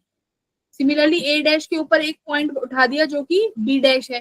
तो तुम बताओ, ये बी डैश के अपोजिट एक बी डैश होगा जो कि फिर से पी पॉइंट पर λ/2 पे मीट करेगा। Yes ma'am.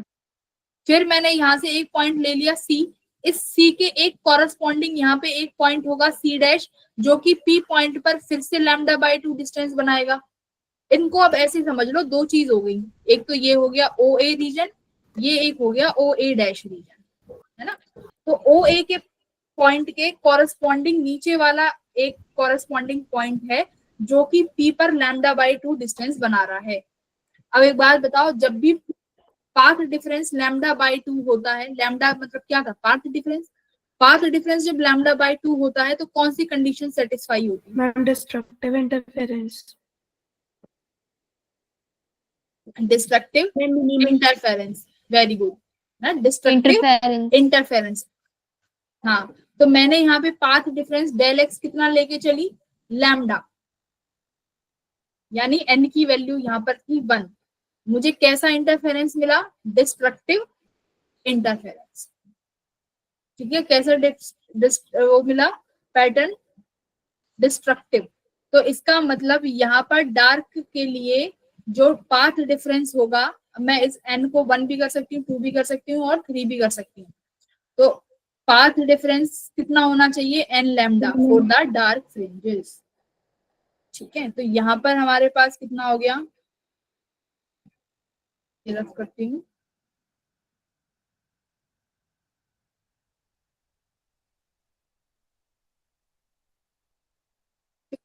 हमारे पास पाथ डिफरेंस n लैम्डा, अगर मैं यहाँ लिखती हूँ x sorry a sine theta equals to lambda, तो साइन थीटा बच्चों किसके बराबर आ गया, lambda by 8। Sine theta is lambda by 8। तो फर्स्ट मिनिमा कहाँ मिलेगा, लैम्डा बाय a पे। अगर मैं बात करूं सेकंड मिनिमा की, तो सेकंड मिनिमा कितने पे मिलेगा बच्चों, n की वैल्यू रखते जाओ, 2 lambda by 8। Third minima 3 lambda by 8। तो ये कितना हो गया, path difference a sine theta equals to n lambda. तो उल्टा हो गया ना इंटरफेरेंस के, बोलो। नहीं नहीं, सब बताएंगे कि कुछ समझ में आया, जल्दी जल्दी बोलो। Yes ma'am. Path difference lambda लिया तो क्या हो गया, उस वो जो स्लिट थी वो दो पार्ट में डिवाइड हो गई, ओ ए और ओ डैश, है ना, दो पार्ट में डिवाइड हो गई।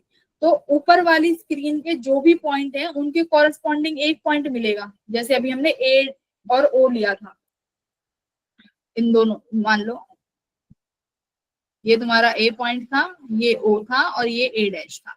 तुमने बोला कि मैडम ओ और ए डैश लैम्डा बाई 2 का डिफरेंस है, सिमिलरली ओ और ए डैश लैम्डा बाई 2 है।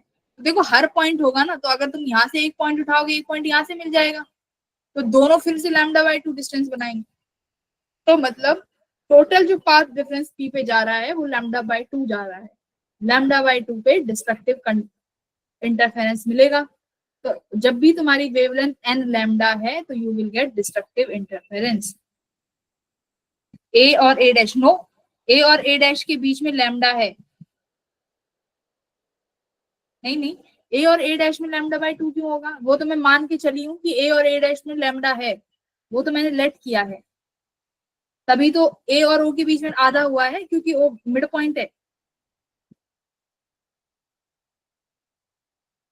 ए और ए डैश के बीच में मान के चले हैं, ए और ए डैश के बीच में तो लैम्डा है, तभी तो ओ और ए के बीच में लैम्डा बाई 2 है ना, और ओ और ए डैश के बीच में लैम्डा बाई 2 है। तो समझ लो, अब ए डैश की जगह मैं यहाँ से कोई पॉइंट बी उठा दूं, सिमिलरली यहाँ से कोई भी पॉइंट बी उठा दूं, तो अब ओ बी और ओ बी डैश में कितना डिफरेंस होगा, ओ बी और ओ बी डैश कितना पाथ डिफरेंस बनाएंगे, फिर से लैम्डा बाई 2, है ना। तो ओ को सेंटर पॉइंट मान लो, फिर से यहाँ पे सी पॉइंट ले लो, तो ओ सी और सेम डिस्टेंस पे मैंने यहाँ पे सी डैश ले लिया, तो ओ सी और ओ सी डैश फिर से कितना डिस्टेंस बनाएंगे, लैम्डा बाई 2।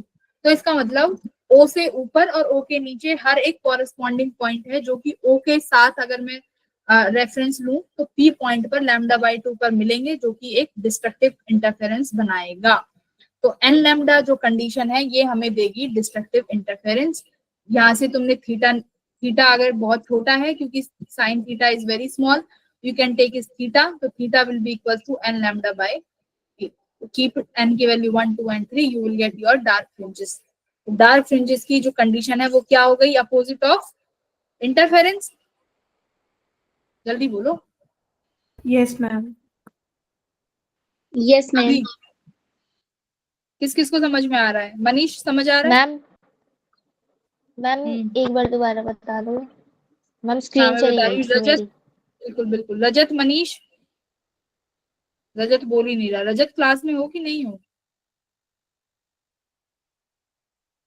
शाश्वत क्लास में हो कि नहीं हो, शाश्वत, शाश्वत,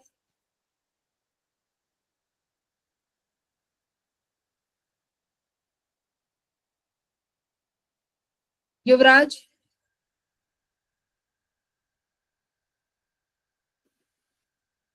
ऋतिक, यस मैम। चलो ऋतिक तो है भाई। ये क्या कर रहे हैं यहाँ पे शाश्वत, और ये अब बोल ही नहीं रहे शाश्वत। चलो मूव कर दें, इसको रिमूव कर देते हैं।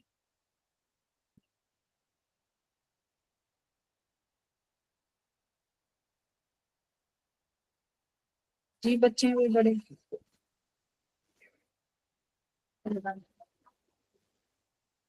हाँ, तो अभी हमने क्या देखा कि मैंने पूरी स्लिट को दो पार्ट में डिवाइड कर दिया, आधी ऊपर सेम डिस्टेंस पे, आधी सेम डिस्टेंस पे।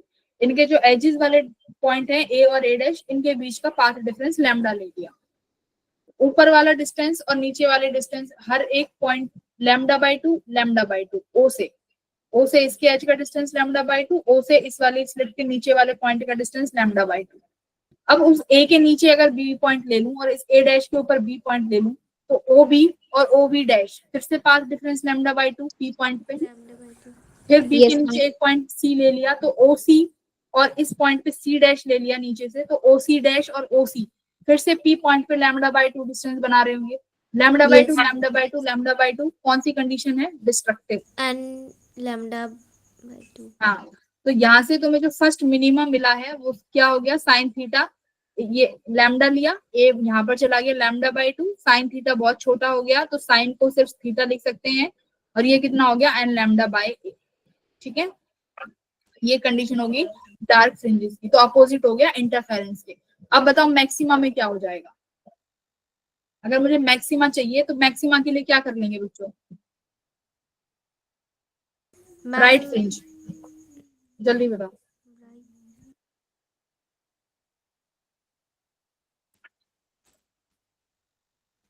ब्राइट के लिए क्या कर देंगे? क्या ब्राइट में उल्टा हो जाएगा? मैम माइनस नहीं, एक तो इंटरफेरेंस था यहाँ पे और एक डिफ्रैक्शन था। एक कंडीशन थी मैक्सिमा और एक था मिनिमा। इंटरफेरेंस में मैक्सिमा का पाथ डिफरेंस एन लैम्डा था, डिफ्रैक्शन में मिनिमा का कितना था यहाँ पे? n λ/2। 2n-1 लैम्डा/2। -1 तो डिफ्रैक्शन में ये कितना आ गया? Minima n lambda. तो आप मुझे बताओ डिफ्रैक्शन का मैक्सिमा कितना आएगा? 2n-1 2n-1 लैम्डा अपन 2। हाँ, तो एन की वैल्यू कितनी रखोगे? पहला 0। Yes ma'am. 1। अब ना ऐसे ध्यान से सोचो, सुनो, उस तरीके से सोचो, लैम्डा बाई टू करो आधा आधा। अगर मैं मिनिमा के लिए, सुनो, मिनिमा के लिए एन की वैल्यू क्या रखते हैं? सबसे पहले 0, मैम 1 मैम 1, फिर 2 3। वो +1 के लिए करते थे, ये -1 है। मैम माइनस के लिए 1 से करते थे ना मैम। 0 रखेंगे तो माइनस हो जाएगा, माइनस लैम्डा/2। Very good. हाँ, एन के लिए 1 रखेंगे तो कितना आ गया? लैम्डा/2, है ना। तो अगर मान लो पाथ डिफरेंस लैम्डा/2 है, किस किस का? एल और एन का। तो ये कौन सी कंडीशन को सेटिस्फाई करेगा? एक बीच का पॉइंट हो जाएगा। सुनो, मतलब ऐसी चीज नहीं होनी चाहिए जो आपस में बराबर बट जाए। हुआ क्या था, अगर तुम सुनो, यहाँ ये पॉइंट पूरा लैम्डा डिस्टेंस बना रहा था, तो इसके बीच का लैम्डा/2 हो गया और इनके बीच का पाथ डिफरेंस लैम्डा/2 हो गया। दोनों ने एक दूसरे को कैंसिल कर दिया। ठीक है, अगर सिमिलरली मैं ये पाथ डिफरेंस इस पॉइंट का और लास्ट वाले पॉइंट का 2 लैम्डा ले लूं, बीच में ये ओ पॉइंट आ गया, अब यहाँ पर लैम्डा बनेगा और यहाँ पर लैम्डा, है ना। दोनों एक दूसरे को फिर से क्या कर देंगे? वहां पर जाके एक दूसरे को कैंसिल आउट कर देंगे। ठीक है, तो ये वो चीज हो गई। अगर मुझे इंटरफेरेंस बनाना है तो वहां पर मुझे एक वेवलेंथ बचा के रखनी पड़ेगी जो एक दूसरे को कैंसिल ना कर पाए। जैसे कि कैसे? पहला वाला केस ही ले लो, देखो ये वाला, यहाँ पे कितना था बच्चों? लैम्डा/2 तो दोनों ने एक दूसरे को कैंसिल कर दिया। अगर मैं पाथ डिफरेंस एक और ले लूं, लैम्डा/2, जैसे यहाँ का देखो बच्चों, ये लैम्डा/2 हो गया। ठीक है, ये λ/2 हो गया, जो कि किसके लिए था, P पॉइंट पर जो अभी पढ़ते आए हो। अब मैंने एक और ले लिया यहाँ पे λ/2। तो ये पॉइंट A था, समझो ये पॉइंट था A'। ये दोनों ऊपर वाले मिलके P पॉइंट पर कैसा इंटरफेरेंस बना रहे थे, डिस्ट्रक्टिव। बोलो, अब मेरे पास ये वाली लैम्डा है, ये वाली वेवलेंथ एक्स्ट्रा है, ये क्या करेगी, ये दोनों तो एक दूसरे को कैंसिल कर देंगे, ये एक्स्ट्रा बच गई। तो ये जो एक्स्ट्रा है ये P पॉइंट पर कैसा इंटरफेरेंस बनाएगी, कंस्ट्रक्टिव, यानी ये पहुंच रही है यहाँ पे, तो ये कंस्ट्रक्टिव इंटरफेरेंस बनाएगी। तो हमें ब्राइट के लिए ऐसे देखना पड़ेगा। तो सेम चीज थी, 3 पार्ट्स में डिवाइड कर दिए, ऊपर के λ2 कैंसिल हो गए, नीचे वाला बचा उसने क्या कर दिया, कंस्ट्रक्टिव इंटरफेरेंस बना लिया। तो पहला मैक्सिमा कहाँ मिलेगा, कितनी वेवलेंथ पे मिलेगा बच्चों, 3λ/2। ठीक है, ये λ/2 प्लस λ/2 कितना हो गया, 3λ/2। तो फर्स्ट मैक्सिमा 3λ/2 पर मिल गया, इतना याद रखना है। और कंडीशन क्या हो जाएगी, a sin थीटा कितनी वेवलेंथ लेके चले, 2λ 2n + 1 2n + 1 λ/2। n कहाँ से स्टार्ट करना है, देखो 3λ से, तो n की वैल्यू कितनी रखूं, 1 हाँ m1 अच्छा 1 रखेंगे तो 2 + 3 है ना, तो n की वैल्यू 1 हो गई। तो n की वैल्यू बच्चों यहाँ से 1 से शुरू होगी, ना कि 0 से। तो यहाँ से थीटा = 2n + 1 λ/2।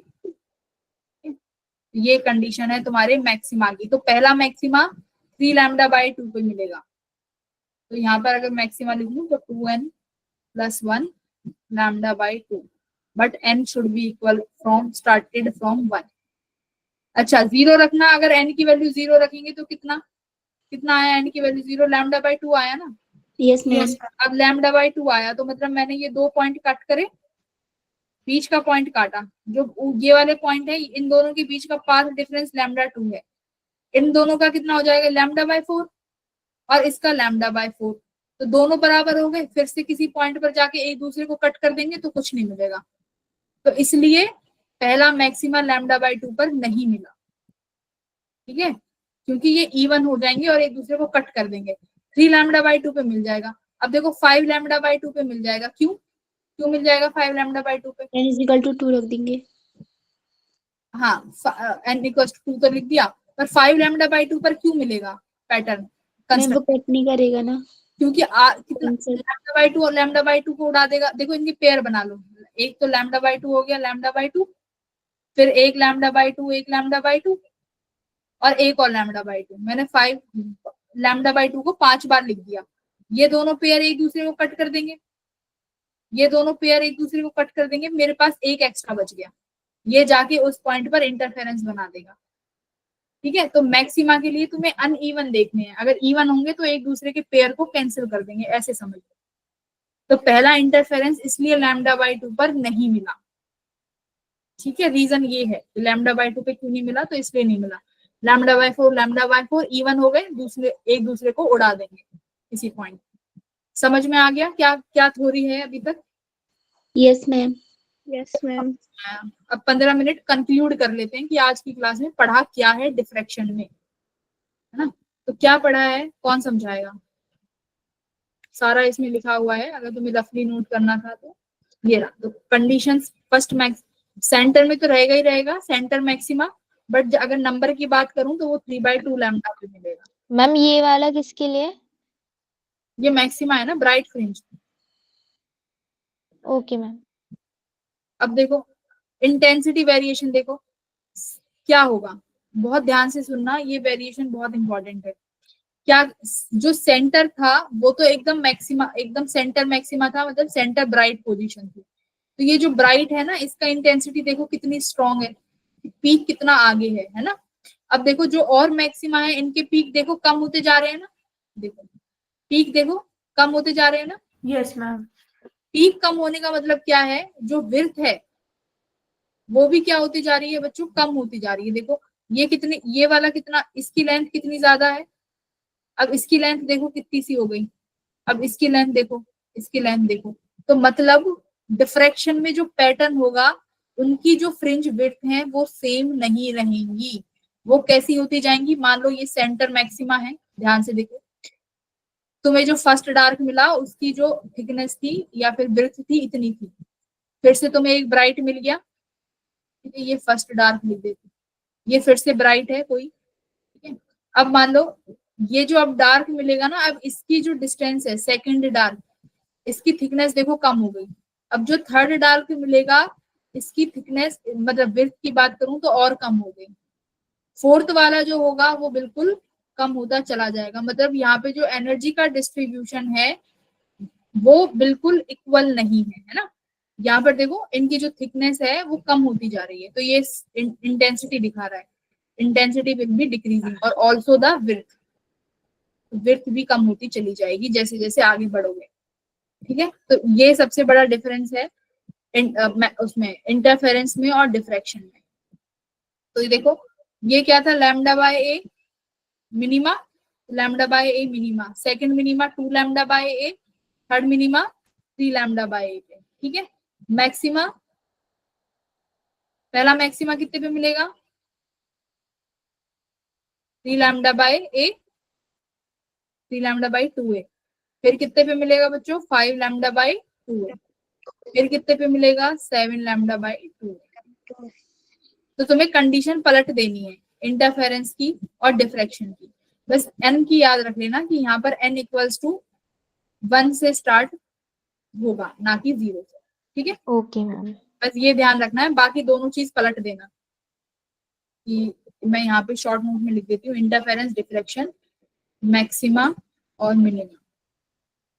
यहाँ n लैम्डा होता था मैक्सिमा, यहाँ कितना हो जाएगा 2n minus 1 lambda upon 2 +1, +1 से याद रखो, plus 1 और n की वैल्यू स्टार्ट होगी 1 से।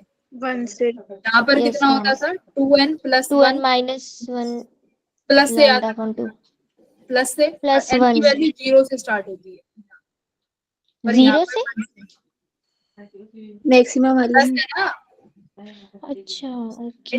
ये इंटरफेरेंस Yes, ma'am. का है। अगर 2n - 1 भी लेना है तो n की वैल्यू 1 रख देना, इतना ही तो करना है, माइनस नहीं बनाने देना उसको। Okay ma'am okay. दोनों लिख दिए। और डिफ्रैक्शन में कितना हो जाएगा यहाँ पे n लैम्डा मिनिमा में, ठीक है। ये चीज ओके मैम। तो ये पढ़ा है तुमने अभी तक, आई थिंक इतना क्लियर है सबको। मैम यस हाँ। मैम Yes, ये ma'am. मैक्सिमम हमने डिफ्रैक्शन लिया है 2n + 1 लैम्डा बाय 2, तो मैम यहाँ पे n 1 से स्टार्ट होगा या 0 से? 1 से, जब भी तो 3 लैम्डा बाय 2 आएगा। अच्छा ओके मैम। अगर 0 से ले लोगी तो लैम्डा बाय 2 हो गया, यस तो मैम। लैम्डा बाय 2 का आधा आधा कितना हो गया लैम्डा बाय 4, लैम्डा बाय 4, तो वो किसी पॉइंट पर एक दूसरे को कट कर देंगे। अब तुम्हें एक्स्ट्रा कहाँ से मिला एक लैम्डा, तो बट 3 लैम्डा वाले में देखो पेयर बनवाए थे ना, तो पेयर से यही तो सिखाया है कि पेयर बना के देख लो। Okay ma'am. तो एक पेयर बचना चाहिए, जैसे 5 वाले में 4 तो पेयर बन गए, 1 बच गया, 7 वाले में 6 पेयर बन गए, 1 बच गया, तो ये देख लेना, ठीक है। Okay ma'am. आज की क्लास को अगर ना समझ में आए तो एक बार रिकॉर्डेड देख लेना, क्योंकि डिफ्रैक्शन में सिर्फ इतना ही था।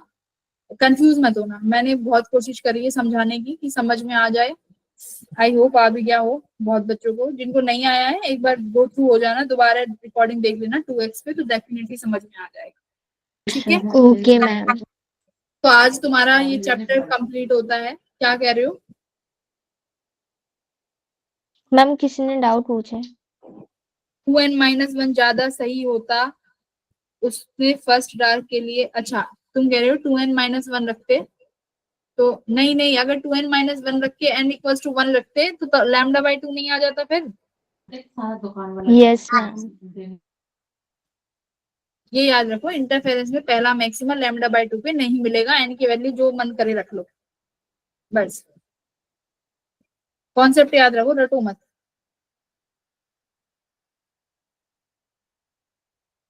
ठीक है, अगली क्लास में फोटो इलेक्ट्रिक इफेक्ट से शुरू करेंगे नए चैप्टर के साथ। इस वाले चैप्टर को पढ़ के आना एकदम अच्छे से, ठीक है। ज्यादा कुछ नहीं पढ़ना, बस ये जो नोट्स हैं और ये वीडियो है ये सफिशिएंट है, इससे ज्यादा मत पढ़ना। हाँ, कौन किसका हाथ उठा है बताइए? मैम गलती से उठ गया था। फ्रेंड्स समझ आया? Yes ma'am. ठीक है। शिवम? शिवम तो एकदम आवाज शिवम कहाँ पे बैठे हो तुम? एकदम ऐसे बोला फुसफुसा के। देखो फुसफुसा रहा है, देखो। चलो ठीक है स्टूडेंट्स, तो see you in the next class. Thank you ma'am, good evening ma'am. भाई पढ़ना पड़ेगा तुम्हें, पर अब इससे ज्यादा मत पढ़ना। जो क्लास में पढ़ाया है सफिशिएंट है, इससे ज्यादा कोई लेक्चर देखने की जरूरत नहीं है किसी को भी। Okay ma'am. Okay, good evening ma'am. Okay ma'am, bye ma'am. Bye bye. Bye ma'am. 4 ma'am. से पहले bye ma'am. Bye. Bye ma'am.